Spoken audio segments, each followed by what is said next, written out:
도서관 카페, 소연은 원고를 검토하며 커피를 홀짝였습니다. 32살의 그녀는 출판사에서 편집자로 일하며 바쁜 나날을 보내고 있었어요. 박소연 씨? 익숙한 목소리에 소연은 고개를 들었습니다. 까만 정장 차림의 남자가 미소 짓고 서 있었어요. 김현우 선배. 대학 시절 같은 동아리에서 활동했던 선배였습니다. 소연은 반갑게 자리에서 일어났어요. 우와, 정말 오랜만이네요. 여기서 뭐 하세요? 현우는 옆자리를 가리키며 물었습니다.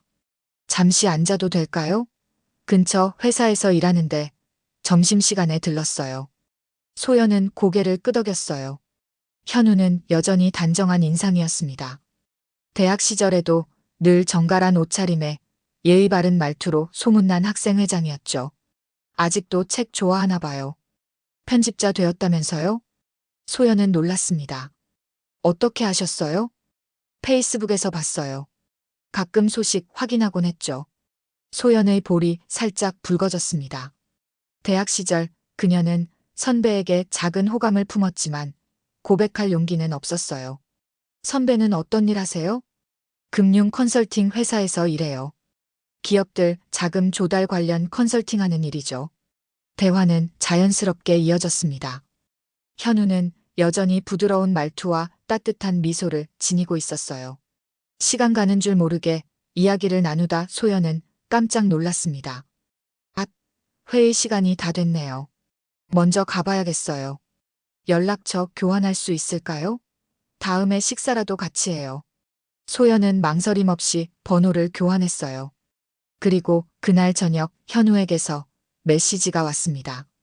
오늘 만나서 반가웠어요. 혹시 이번 주말에 시간 되세요? 그렇게 시작된 두 사람의 만남은 자연스럽게 이어졌어요.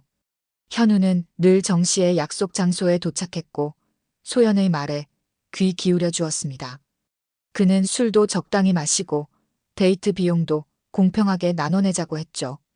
세 번째 데이트에서 현우는 진지한 표정으로 말했어요. 소연 씨, 솔직히 말할게요. 난 결혼을 염두에 두고 만나고 싶어요. 소연은 놀랐습니다. 요즘 젊은 남자들이 결혼을 먼저 언급하는 경우가 드물었거든요. 결혼이요? 네, 이제 나이도 있고 진지한 관계를 원해요. 소연 씨와 더 알아가고 싶어요. 그의 진심 어린 고백에 소연은 마음이 움직였습니다. 평소 결혼에 대한 압박을 느끼고 있었던 참이었어요. 저도 선배가 좋아요. 천천히 알아가 보죠. 교제가 시작되고 소연은 현우의 성실함과 배려심에 더욱 빠져들었습니다. 그는 약속을 지켰고 소연의 일에 관심을 보였어요. 무엇보다 현우의 가정교육이 좋아 보였습니다. 우리 부모님은 지방에서 병원을 운영하세요. 아버지는 내과 의사, 어머니는 간호사 출신이라 건강에 엄격하시죠. 안정된 가정 환경에 소연은 더욱 안심했습니다. 한 달이 지나 소연은 현우를 자신의 부모님께 소개했어요. 현우는 정중하게 인사를 드렸고 소연 부모님은 그를 마음에 들어 했습니다. 소연아, 현우군 참 괜찮구나. 너무 늦기 전에 결혼 생각해도 좋을 것 같아. 아버지의 말씀에 소연은 수줍게 미소 지었어요. 교제 석 달째, 현우가 진지하게 청혼했습니다. 소연 씨, 결혼해 주실래요? 내가 평생 소연 씨를 행복하게 해줄게요. 소연은 망설임 없이 대답했어요. 네, 좋아요. 약혼 반지를 끼우며 소연은 행복에 젖었습니다. 드디어 자신도 안정된 가정을 꾸릴 수 있게 되었다는 안도감이 들었어요. 모든 것이 완벽해 보였습니다. 단 한 가지 의문이 남긴 했어요. 현우는 병원장 부모님을 자주 언급했지만 정작 그들을 만나는 일은 계속 미뤄졌습니다. 바쁘시다, 출장 중이시다 같은 이유였죠. 다음 달엔 꼭 부모님과 상견례를 해야 할 텐데. 소연의 말에 현우는 항상 미소로 대답했습니다. 물론이죠. 부모님도 소연 씨를 기다리고 계세요. 하지만 소연은 몰랐어요. 그 미소 뒤에 감춰진 불안한 진실을. 약혼 후 둘은 본격적인 결혼 준비에 들어갔습니다. 소연은 웨딩드레스를 고르고 예식장을 알아보며 설렘에 가득 찼어요. 그러던 어느 날 현우가 조심스럽게 말을 꺼냈습니다. 소연아, 한 가지 이야기가 있어. 카페에 앉아있던 소연은 현우의 진지한 표정에 긴장했어요. 무슨 일이야? 사실 결혼 후에 당분간 우리 부모님과 같이 살면 어떨까 해. 소연은 놀라서 커피잔을 내려놓았습니다. 같이 산다고? 신혼인데? 현우는 머리를 극적이며 말했어요. 부모님이 나이가 드셔서 혼자 계시기 힘들어 하셔. 아버지가 최근에 건강이 안 좋으시거든. 소연은 이해하려 노력했지만 내키지 않았습니다. 현우 씨, 난 신혼부터 시댁에서 살고 싶진 않아. 우리만의 공간이 필요해. 현우의 표정이 굳어졌어요. 그건 좀 어려울 것 같아. 우리 집은 내가 같이 사는 걸로 알고 있거든. 뭐라고? 내가 언제 그런 약속을 했어? 소연은 혼란스러웠습니다. 분명 둘이 따로 살기로 이야기했던 것 같은데 현우는 마치 약속이라도 한 것처럼 말하고 있었어요. 아, 그랬나? 내가 착각했나 보다. 현우는 어색하게 웃었지만 소연은 처음으로 불편함을 느꼈습니다. 그동안 현우는 모든 결정을 소연과 상의했는데 이번엔 달랐어요. 어쨌든 난 결혼하자마자 시댁에 들어가는 건 싫어. 신혼집을 구하자. 현우는 한숨을 내쉬었습니다. 알았어. 내가 부모님을 설득해 볼게. 하지만 그날 이후 현우의 태도가 미묘하게 달라졌어요. 전화를 받는 횟수가 줄었고 약속 시간에 종종 늦었습니다. 소연은 불안해졌어요. 요즘 바빠? 많이 피곤해 보여. 소연의 질문에 현우는 피곤한 미소를 지었습니다.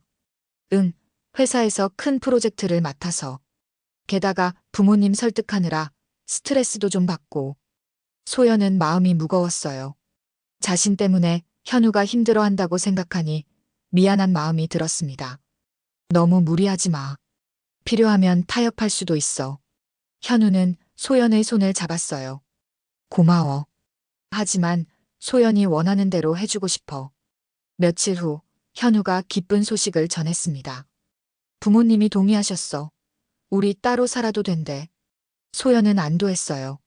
그러나 곧 현우는 조건을 덧붙였습니다.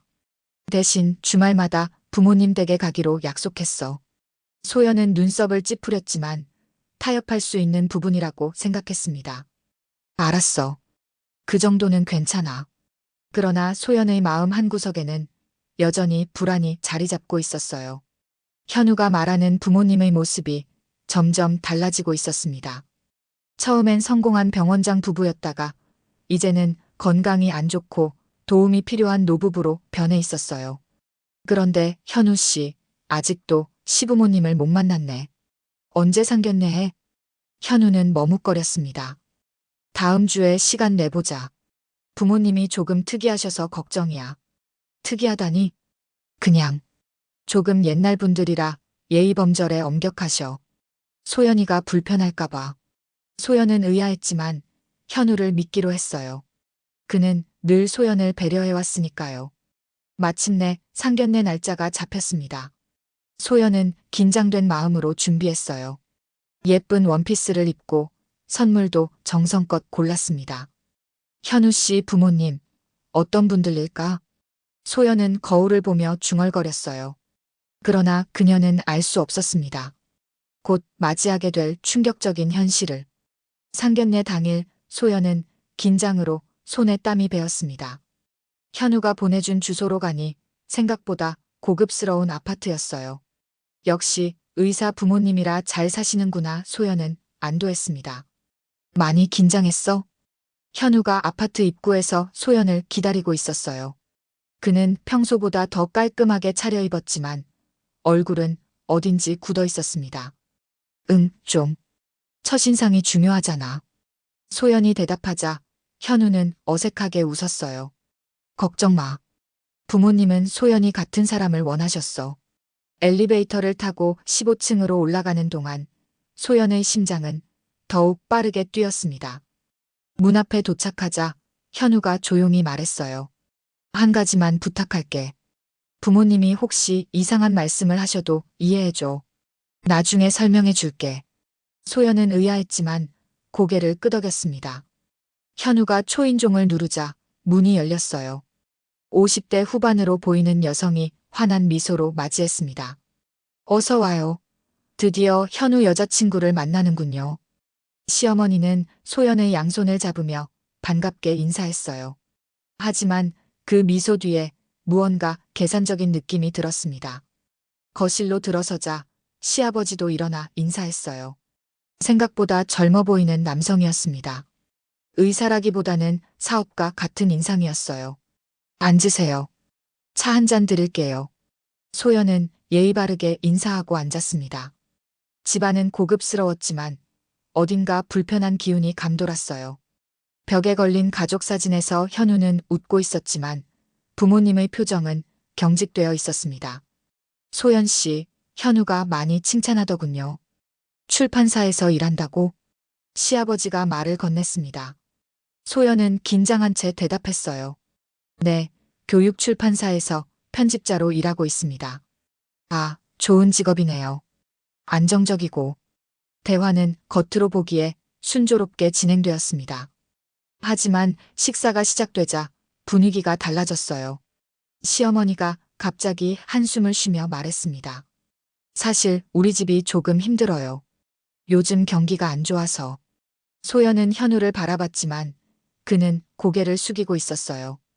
아버님이 사업을 하시는데 대출이 많아서 좀 어렵네요. 현우 이름으로 집도 샀고. 소연은 놀랐습니다. 병원을 운영한다던 시부모님이 갑자기 사업과 대출 이야기를 꺼낸 것이 이상했어요. 대출이요? 현우가 급하게 끼어들었습니다. 어머니, 그런 이야기는 나중에 해도 되잖아요. 시어머니는 웃으며 손사래를 쳤어요. 아이 참, 그래도 알아야지. 어차피 가족이 될 텐데. 소연은 혼란스러웠습니다. 병원장 부모님이라더니 갑자기 사업과 대출 이야기가 나온 것이 의아했어요. 하지만 첫 만남에서 너무 캐물을 수는 없었습니다. 식사가 끝나고 현우가 화장실에 간 사이 시어머니가 소연에게 다가왔어요. 소연 씨, 솔직히 말할게요. 우리 아들이 너무 좋은 사람이라 걱정이에요. 세상 물정을 잘 모르거든. 소연은 어색하게 웃었습니다. 현우 씨는 정말 좋은 사람이에요. 그렇죠. 그래서 소연 씨가 잘 이끌어주세요. 특히 경제적인 부분에서. 소연은 점점 불편해졌어요. 마치 자신에게 경제적 부담을 떠넘기려는 듯한 말투였습니다. 집에 돌아오는 길 소연은 현우에게 물었어요. 부모님이 병원 일 하신다고 했잖아. 근데 사업 얘기가 나오던데? 현우는 잠시 침묵했다가 대답했습니다. 아, 그게 아버지가 원래 병원 운영하셨는데 최근에 사업으로 전환하셨어. 말하기 복잡해서 그냥 병원 일이라고 했던 거야. 소연은 의심스러웠지만 더 추궁하지 않았어요. 하지만 마음 한구석에는 작은 불안이 자리 잡았습니다. 결혼 준비가 본격적으로 진행되면서 소연과 현우는 결혼 비용에 대해 논의하기 시작했습니다. 양가 부모님이 모인 자리, 소연의 아버지가 먼저 입을 열었어요. 우리는 딸 혼수로 2천만 원 정도 준비했습니다. 신혼집 보증금의 절반 정도 생각하고 있고요. 시부모님은 눈을 피하며 대답했습니다. 저희는 사실 지금 경제적으로 어려워서 많이 도와드리기 힘들 것 같네요. 현우의 아버지가 어색하게 말을 이었어요. 아들 결혼시키려고 모아둔 돈이 있었는데 급한 일이 생겨서. 소연의 부모님은 당황한 기색이 역력했습니다. 소연 어머니가 조심스레 물었어요. 그럼 신혼집은 어떻게 준비하실 계획인가요? 시어머니가 갑자기 목소리를 높였습니다. 대출이죠. 요즘 젊은 사람들 다 대출 받아서 시작하잖아요. 우리 아들 신용도 좋으니까 충분히 가능할 거예요. 소연은 불편한 마음을 숨기고 현우를 바라봤어요. 현우는 난처한 표정이었습니다. 그래도 대출만으로는 좀 부담스러울 것 같은데. 시아버지가 갑자기 말을 끊었어요. 걱정 마세요. 대출은 우리 아들 명의니까 집값은 오르면 너희 몫이 될 거예요. 손해볼 일 없어요. 소연 부모님의 표정이 굳어졌습니다. 현우의 부모님은 마치 투자 이야기를 하는 것 같았어요. 소연은 현우의 눈치를 살폈지만 그는 아무 말도 하지 않았습니다. 모임이 끝나고 소연과 현우는 조용히 카페로 향했어요. 소연이 먼저 입을 열었습니다. 현우 씨, 솔직히 좀 당황스러워. 결혼 자금을 모두 대출로 해결하자는 게. 현우는 한숨을 내쉬었어요. 미안해. 부모님이 요즘 사업이 잘 안 돼서 여유가 없으셔. 내가 더 열심히 벌어서 갚을게. 소연은 걱정스러운 표정으로 말했습니다. 대출이 얼마나 필요할지 계산해봤어? 너무 많으면 감당하기 힘들 텐데. 현우는 잠시 머뭇거리다가 대답했어요. 한 3억 정도? 요즘 집값이 비싸잖아. 소연은 놀랐습니다. 생각보다 훨씬 큰 금액이었어요. 3억이나? 이자만 해도 엄청날 텐데. 결혼하고 나면 다 괜찮아질 거야. 우리 둘 다 벌면 충분해.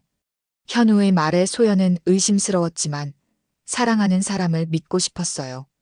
그러나 마음 한구석에는 불안이 자라고 있었습니다. 다음 날 소연은 친구 미경과 만났어요. 미경아, 나 좀 이상해. 현우 씨 부모님이 처음에는 병원 운영한다더니 갑자기 사업한다고 하고 게다가 빚까지 있다는 거야. 미경은 심각한 표정으로 말했습니다. 그거 좀 수상한데? 아직 결혼 안 했으니까 확실히 알아보는 게 좋지 않을까? 소연은 고개를 끄덕였어요. 맞아. 나도 그렇게 생각해. 현우 씨한테 통장 좀 보여달라고 해볼까? 며칠 후 소연은 용기를 내어 현우에게 말했습니다. 현우 씨, 우리 결혼할 거니까 서로 재정 상황을 공유하는 게 좋을 것 같아. 내 통장도 보여줄게. 현우의 표정이 굳어졌어요. 갑자기 왜 그런 얘기를? 그냥 솔직해지고 싶어서. 부부가 될 사이인데 뭐. 현우는 잠시 망설이다가 마지못해 동의했습니다. 알았어. 다음에 만날 때 가져올게.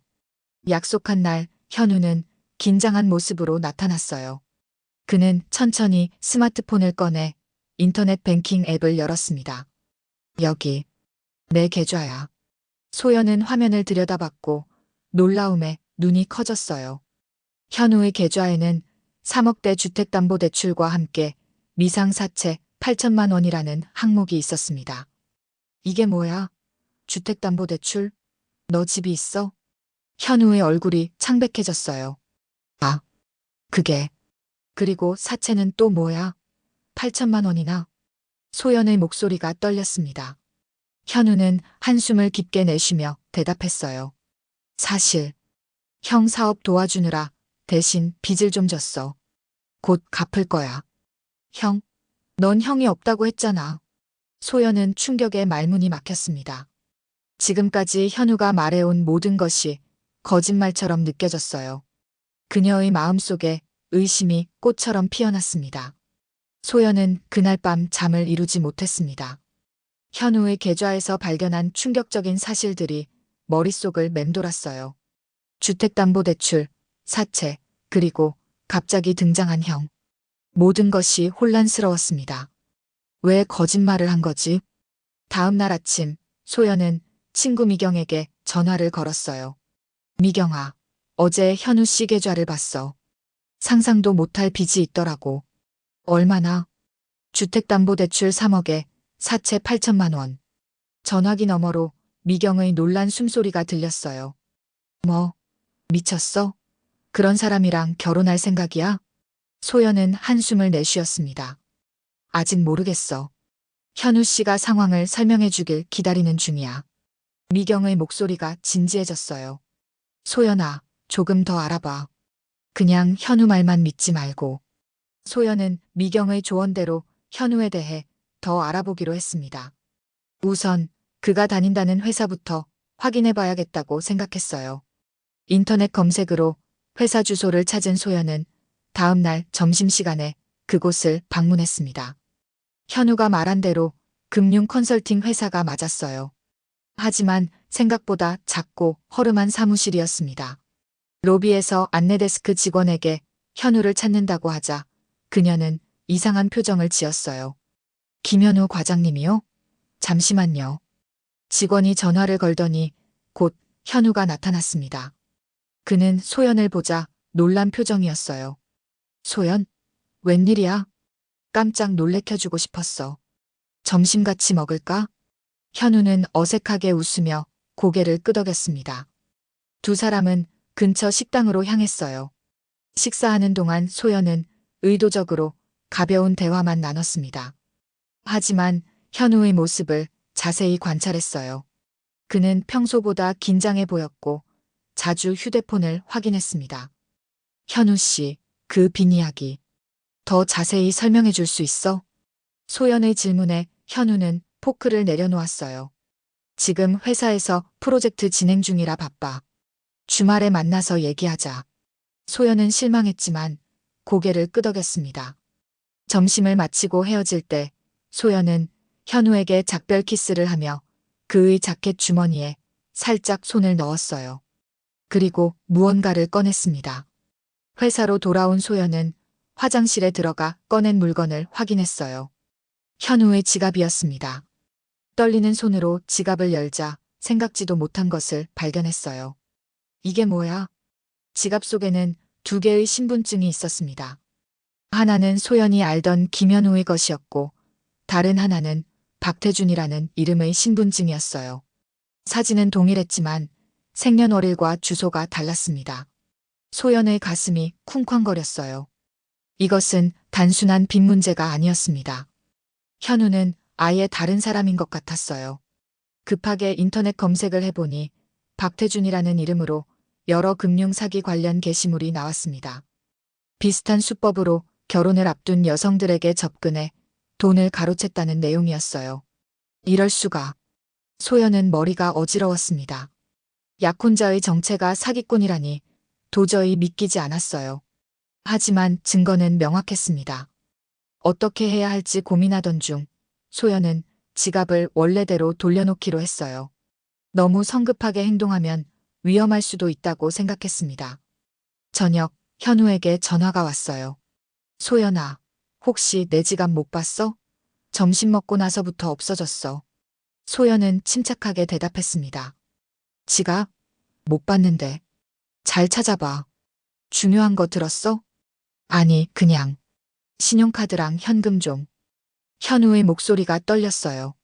소연은 의도적으로 만남을 미뤘습니다. 그러고 보니 나 이번 주말에 출판사 워크샵이 있어. 다음 주에 만나자. 현우는 잠시 침묵했다가 대답했어요. 그래. 알았어. 소연은 전화를 끊고 깊은 숨을 내쉬었습니다. 이제 행동할 시간이었어요. 현우, 아니 태준의 정체를 밝히고 이 상황에서 빠져나가야 했습니다. 이틀 후 소연은 퇴근 시간에 현우의 회사 앞으로 향했습니다. 멀리서 지켜보기로 한 그녀는 카페에 앉아 회사 입구를 주시했어요. 저녁 6시 현우가 건물에서 나왔습니다. 그는 주변을 살피며 걸어갔어요. 소연은 조심스럽게 그를 뒤따랐습니다. 현우는 한 블록 정도 걷다가 갑자기 골목으로 들어갔어요. 소연이 모퉁이에서 지켜보니 그곳에는 3명의 남자가 서 있었습니다. 그중 한 명이 현우에게 다가갔어요. 돈 가져왔어? 거친 목소리가 골목에 울려 퍼졌습니다. 현우는 고개를 저었어요. 아직이요. 조금만 더 시간을 주세요. 그 남자가 갑자기 현우의 멱살을 잡았습니다. 장난하냐? 이자가 얼마나 불었는지 알아? 소연은 충격에 손으로 입을 막았어요. 현우가 위험에 처한 것 같았습니다. 다음 주까지만 기다려주세요. 결혼하면 장인어른에게서 돈 받을 수 있어요. 남자는 비웃으며 말했어요. 돈 갚아야지. 여자 만나서 결혼할 때냐? 그 여자한테 내 사정 다 말했어? 소연은 더 이상 참을 수 없었습니다. 그녀는 용기를 내어 골목으로 들어섰어요. 무슨 일이에요? 현우와 남자들이 동시에 소연을 바라봤습니다. 현우의 얼굴이 창백해졌어요. 소연? 왜 여기? 남자는 소연을 위아래로 훑어보더니 비웃었습니다. 이 여자가 내 약혼녀야? 재미있네. 소연은 떨리는 목소리로 물었어요. 누구세요? 현우 씨한테 무슨 볼일이? 아가씨, 이 남자 사채 써서 8천 빚졌어요. 이자만 2천이에요. 약혼녀라면서 몰랐어요? 소연은 그 자리에서 눈앞이 캄캄해졌습니다. 비록 어느 정도 예상은 했지만 이렇게 직접 현실을 마주하니 충격이 컸어요. 소연아, 내가 설명할게. 현우가 다가오려 했지만 소연은 한 걸음 물러섰습니다. 그만해요. 더 이상 듣고 싶지 않아요. 소연은 돌아서서 빠르게 걸어갔어요. 현우가 뒤에서 그녀의 이름을 부르는 소리가 들렸지만 돌아보지 않았습니다. 집으로 돌아온 소연은 침대에 누워 한참을 울었어요. 모든 것이 거짓말이었다는 사실이 가슴을 찢었습니다. 그녀가 사랑했던 사람은 존재하지도 않았어요. 다음 날 아침 현우에게서 수십 통의 부재중 전화와 문자가 와 있었습니다. 소연아, 내가 설명할게. 만나서 이야기하자. 제발 전화 좀 받아. 모든 게 다 이유가 있어. 소연은 모든 메시지를 무시했어요. 대신 미경에게 전화를 걸었습니다. 미경아, 현우. 아니, 그 사람 정체를 알아냈어. 소연은 모든 것을 털어놓았습니다. 미경은 충격에 빠졌어요. 소연아, 경찰에 신고해야 해. 그 사람 사기꾼이잖아. 아니, 그냥 끝내고 싶어. 경찰에 신고하면 더 복잡해질 거야. 오후 소연은 마음을 단단히 먹고 현우에게 메시지를 보냈습니다. 오늘 저녁 7시 우리가 처음 만난 카페에서 봐요. 카페에 도착하자 현우는 이미 와서 기다리고 있었어요. 그는 피곤하고 초조해 보였습니다. 소연아, 와줘서 고마워. 내가 다 설명할게. 소연은 차갑게 그의 말을 잘랐어요. 설명할 필요 없어요. 난 이미 모든 걸 알아요. 당신 이름이 김현우가 아니라 박태준이라는 것도. 현우의 얼굴이 굳어졌습니다. 어떻게? 중요한 건 그게 아니에요. 우리 끝내요. 소연의 단호한 목소리에 현우는 말문이 막혔어요. 그의 눈에서 절망이 보였습니다. 소연아, 제발. 나 정말 널 사랑해. 처음엔 사기였을지 몰라도 지금은 진심이야. 소연은 슬픈 미소를 지었어요. 사랑이라고요? 거짓말로 시작된 관계에 무슨 사랑이 있겠어요. 내가 당신을 신뢰했던 순간 당신은 이미 날 배신했어요. 현우는 절박하게 소연의 손을 잡으려 했지만 그녀는 뿌리쳤습니다. 나한테 숨긴 순간 이미 끝난 거예요. 소연은 자리에서 일어났어요. 그녀의 눈에는 더 이상 눈물이 없었습니다. 안녕히 계세요, 김현우 씨. 아니, 박태준 씨. 파혼 후 일주일이 지났습니다. 소연은 일상으로 돌아가려 노력했지만 쉽지 않았어요. 출판사 일에 집중하며 아픔을 달래려 했지만 현우의 기억이 자꾸 떠올랐습니다. 소연 씨, 이원고 검토 끝났어요? 팀장의 목소리에 소연은 정신을 차렸어요. 아, 네. 오늘 오후까지 보내드릴게요. 퇴근 후 소연은 집 근처 마트에 들렀습니다. 저녁거리를 사던 중 누군가 그녀의 이름을 불렀어요. 소연 씨? 돌아보니 중년 여성이 서 있었습니다. 현우의 어머니였어요. 소연은 당황했지만 침착함을 유지했습니다. 어머니. 아니, 어떻게 여기에? 여자는 소연에게 다가왔어요. 이렇게 만나다니. 운명인가 봐요. 잠깐 이야기 좀 할 수 있을까요? 소연은 망설였습니다. 더 이상 그 가족과 관련된 일에 휘말리고 싶지 않았어요. 하지만 여자의 간절한 눈빛에 마음이 흔들렸습니다. 5분만요. 두 사람은 마트 앞 벤치에 앉았어요. 여자는 한숨을 내쉬었습니다. 우리 아들이 많이 잘못했어요. 다 인정해요. 소연은 무표정하게 대답했어요. 이제 와서 무슨 말씀을 하실지. 소연 씨, 제발 우리 아들 한 번만 더 봐주세요. 그 애가 정말 많이 후회하고 있어요. 소연은 비웃음을 참을 수 없었습니다. 후회요? 그 모든 거짓말을 하고 난 후에 여자의 눈에 눈물이 고였어요. 다 우리 잘못이에요. 남편이 사업에 실패하고 빚더미에 앉았을 때 아들이 자기 이름으로 대출받아 도와줬어요. 그게 시작이었죠. 소연은 동정심을 느끼기 시작했지만 곧 마음을 다잡았습니다. 그래도 저한테 거짓말할 이유는 없잖아요. 맞아요. 그건 변명의 여지가 없어요. 하지만 여자가 갑자기 소연의 손을 잡았어요. 결혼만 하면 같이 갚으면 되잖아. 우리 아들 살려줘. 소연은 충격을 받았습니다. 그제서야 여자의 진짜 의도를 알게 되었어요. 그들은 여전히 소연을 이용하려 하고 있었습니다. 살려준다고요? 무슨 말씀을? 사채업자들이 우리 아들을 계속 괴롭히고 있어요. 결혼하면 소연 씨 부모님이 주는 돈으로 빚을 갚을 수 있을 텐데. 소연은 차갑게 손을 뿌리쳤어요. 이제 알겠네요. 저를 찾아온 진짜 이유가. 소연은 일어섰습니다. 아들이 쓴 빚은 아들이 갚으세요. 저랑은 이제 상관없는 일이에요. 여자의 표정이 돌변했어요. 간절함은 사라지고 분노가 가득한 눈빛으로 소연을 노려봤습니다. 너 때문에 우리 아들이 망했어. 기껏 결혼까지 앞두고 있었는데. 소연은 더 이상 듣지 않고 자리를 떠났어요. 뒤에서 여자가 소리치는 것이 들렸지만 돌아보지 않았습니다. 집에 도착한 소연은 현관문을 잠그고 깊은 한숨을 내쉬었어요. 자신이 얼마나 큰 함정을 피했는지 새삼 깨달았습니다. 그날 밤 소연은 현우에게 마지막 메시지를 보냈어요. 어머니 만났어요. 이제 정말 끝이에요. 다시는 연락하지 마세요. 메시지를 보내고 소연은 현우의 번호를 차단했습니다. 이제 정말 모든 것이 끝났어요. 석 달이 지났습니다. 봄이 찾아오며 거리는 꽃으로 가득했어요. 소연은 출판사 일에 더욱 열중하며 자신만의 시간을 보내고 있었습니다. 소연 씨, 이번 프로젝트 정말 잘 됐어요.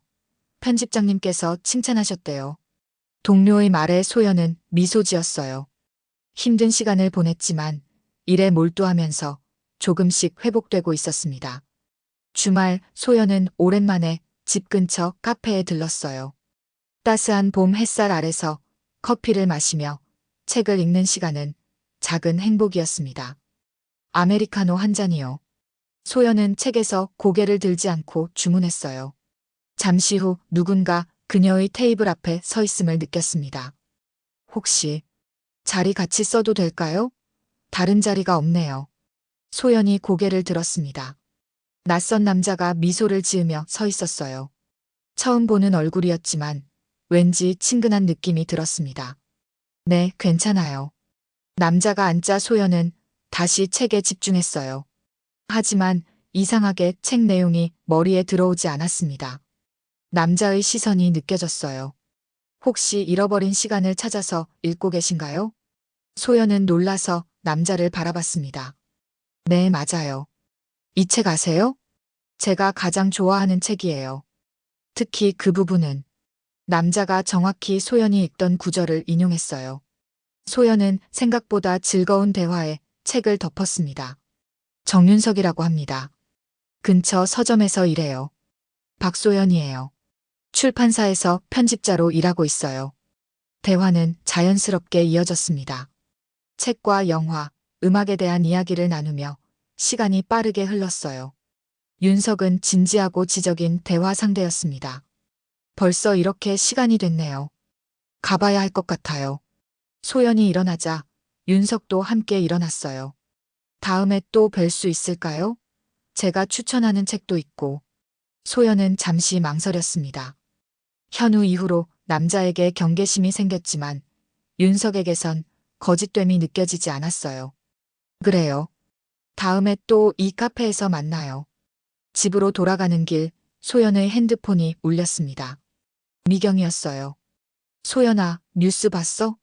그 사기꾼 현우가 경찰에 잡혔대. 소연은 놀랐지만 이상하게도 크게 동요되지 않았습니다. 그래? 어쩐 일로? 또 다른 여자한테 같은 수법으로 접근하다가 걸렸대. 근데 그 여자가 현명하게 경찰에 신고했나 봐. 소연은 피해자가 더 생기지 않아 다행이라고 생각했어요. 다행이다. 이제 더 이상 피해자가 없겠네.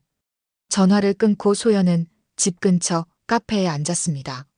창밖으로 봄 풍경을 바라보며 조용히 생각에 잠겼어요. 결혼은 현실이라고 하지만 거짓말이 더 무섭다. 소연은 혼잣말처럼 중얼거렸습니다. 핸드폰이 진동했지만 확인하지 않았어요. 이제 그녀에겐 자신만의 시간이 필요했습니다. 대신 소연은 윤석에게 메시지를 보냈어요. 다음 주 토요일 카페에서 만나요. 제가 좋아하는 책도 소개해 드릴게요. 메시지를 보내고 소연은 미소 지었습니다. 인생은 계속되고 새로운 장이 시작되고 있었어요. 이제 그녀는 타인의 거짓말이 아닌 자신의 진실에 귀 기울이며 살아가기로 결심했습니다. 카페 창문에 비친 자신의 모습을 바라보며 소연은 오랜만에 진심 어린 미소를 지었어요. 봄바람이 그녀의 머리카락을 살짝 흔들었고 햇살은 그녀의 얼굴을 따뜻하게 비추었습니다. 이제 진짜 나로 살 시간이야. 오늘의 이야기는 여기까지입니다. 여러분의 구독과 좋아요는 영상 제작에 큰 힘이 됩니다. 구독과 좋아요 부탁드립니다.